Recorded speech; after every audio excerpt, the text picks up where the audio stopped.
என்னிடம் கூறினால் உனக்கு வந்த உபாயம் கிடைக்காது. கையிலே சென்று சிவரிடத்தில் குறையை சொன்னால் உனக்கு வந்த உபாயம் கிடைக்கும் என்று சொன்னான் பிரம்மதேவன்.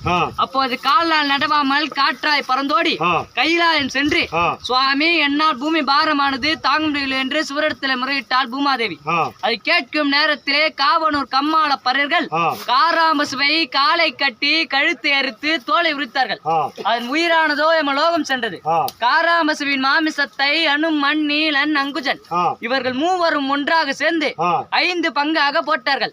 அதிலே முதல் பங்கானதை சிவபெருமான் மனைவியான சிவசக்தி எடுத்துச் சென்றார். 2வது பங்கானதை நாராயணமூர்த்தி எடுத்துச் சென்றார். 3வது பங்கானதை பிரம்மதேவன் எடுத்துச் சென்றார். 4வது பங்கானதை வீர ஜாம்பகன் எடுத்துச் சென்றார்.